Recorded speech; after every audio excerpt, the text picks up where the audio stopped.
आज Doubtnut app download करें। Doubtnut पर अपने सभी गणित, रसायन विज्ञान, भौतिक विज्ञान और जीव विज्ञान के डाउट्स का करो सफाया। बस प्रश्न की फोटो खींचो, एक ही प्रश्न को क्रॉप करो और तुरंत वीडियो सोल्यूशन पाओ। अभी डाउनलोड करें। प्रश्न हमें दिया हुआ है कि 100 वाट का एक विद्युत बल्ब है जिसकी शक्ति हमें 100 वाट दे दी गई है। उसका लगभग 5% हिस्सा ही दृश्य विकिरण में बदल पाता है। इसे हमें प्रश्न में बताया गया है, जहां दो स्थितियों पर हमें दृश्य विकिरण की औसत तीव्रता कितनी होगी उसकी गणना करनी है। जहां पहली स्थिति पर बल्ब से 1 मीटर की दूरी पर तथा दूसरी स्थिति पर बल्ब से 10 मीटर की दूरी पर हमें इसका मान ज्ञात करना है। अब जहां कहा गया है कि विकिरण समदैशिकतः उत्सर्जित होती है, अर्थात सभी दिशाओं पर निश्चित रूप से विकिरण मिलता है, जहां परावर्तन की उपेक्षा हमें करनी है, अर्थात किसी पृष्ठ से उसके परावर्तन को हमें नगण्य मानना है। जो प्रश्न में हमें दिया हुआ है, सबसे पहले तो विद्युत बल्ब की बात करें।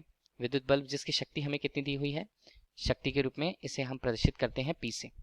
P का मान दिया हुआ है हमें 100 वाट।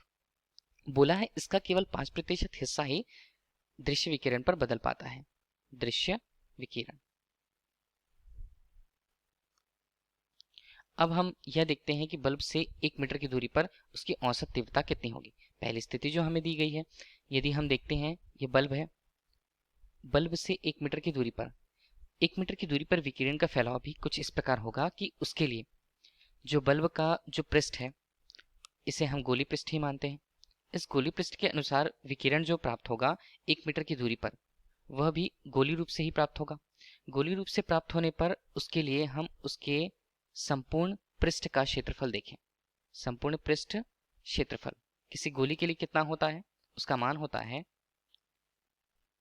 ए से हम उसे प्रस्तुत करते हैं 4 पाई आर वर्ग, जहां पर वह उसकी आर, जहां पर उस निश्चित दूरी को बताता है। निश्चित दूरी को हम बोले, बल्ब को हमने एक बिंदु के रूप में परिकलित किया। अब उसकी त्रिज्या हमने आर से यदि प्रस्तुत करी है तो इसके मान को किस प्रकार हम लिखें, 1 मीटर जो हमें दिया हुआ है पहली स्थिति पर, आर का मान 1 मीटर, इसे लिखते हैं 4 पाई 1 के रूप में हमें इतना ही मान प्राप्त होगा क्षेत्रफल का। अब हमें देखनी है कि तीव्रता होती क्या है। तब तीव्रता की स्थिति को हम किस प्रकार देखते हैं, तीव्रता जिसे सामान्यतः किससे प्रदर्शित किया जाता है, आई से। इसका मान होता है उस स्थिति पर शक्ति का मान, विद्युत बल्ब से उत्पन्न शक्ति P का मान, और वहां पर उस संबंधित क्षेत्रफल का। तो क्षेत्रफल के लिए हम इसे प्रस्तुत करे हुए हैं ए से, यहाँ पर हमने क्षेत्रफल ले लिया। तो तीव्रता का मान हमें इस प्रकार कितना प्राप्त होगा, शक्ति है, शक्ति का बोला जाता है 5% हिस्सा। हमें शक्ति दी गई है 100 वाट, उसका 5% केवल हिस्सा ही हो पाता है दृश्य विकिरण के रूप में उसका मान। इसका मान हम रखते हैं 4 पाई। इसे हल करते हैं तो आई का मान हमें कितना मिलेगा, 100 गुणा 5/100, और नीचे हमारे पास मान है 4 पाई का। 100 और 100 के मान कटेंगे, हमें पास आई का मान, तीव्रता का मान कितना मिलेगा, 5/4 पाई। और हल करते हैं तो अंतिम रूप से तीव्रता का मान हमें कितना मिलता है, 0.4 लगभग। शक्ति का मात्रक था यहाँ पर वाट और क्षेत्रफल का मात्रक मीटर वर्ग। इस प्रकार हमें तीव्रता का मान 0.4 वाट प्रति मीटर वर्ग के रूप में प्राप्त होता है। दूसरी स्थिति पर हमें यह कहा गया है कि यदि बल्ब से 10 मीटर की दूरी पर, दूसरी स्थिति भी उसी तरह होगी पहली स्थिति के अंतर्गत, बल्ब और उसके लिए उसकी दूरी आर से हमने प्रस्तुत कर रखा है जो हमें दिया हुआ है 10 मीटर। इस प्रकार प्राप्त होने वाला पृष्ठीय क्षेत्रफल, संपूर्ण पृष्ठीय क्षेत्रफल जिसे हम ए से प्रदर्शित करते हैं, इसका मान क्या रहने वाला है, 4 पाई आर वर्ग।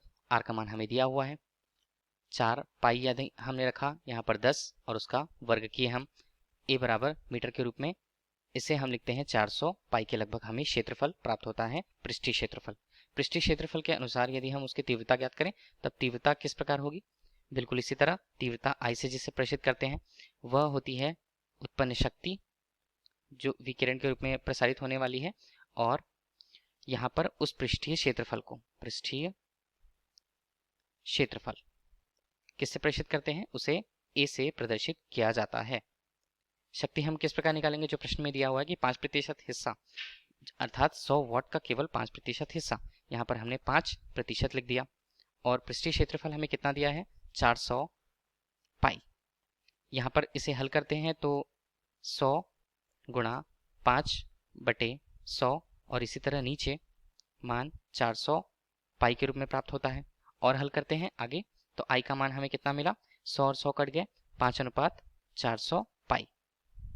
हल करते हैं तो इसका मान हमें कितना प्राप्त होता है, आई बराबर इस प्रकार हमें 0.004 शक्ति का मात्रक वॉट प्रति क्षेत्रफल के अनुसार वॉट प्रति मीटर वर्ग हमें तीव्रता का मान ज्ञात होता है। तीव्रता का मान चूंकि हम देख रहे हैं कि जैसे जैसे दूरियां बढ़ती जा रही हैं तीव्रता का मान भी उसी अनुसार घटता जा रहा है। तब इसी प्रश्न में यह जो पूछा गया था कि औसत तीव्रता कितनी होगी, हमने वह ज्ञात कर लिया। धन्यवाद। कक्षा 6 से 12वीं से लेकर नीट, IIT, JEE वो एडवांस के लेवल तक 1 करोड़ से ज्यादा छात्रों का भरोसा। आज ही डाउनलोड करें डाउटनेट ऐप या व्हाट्सएप करें अपने सारे डाउट्स 8400 400 400 पर।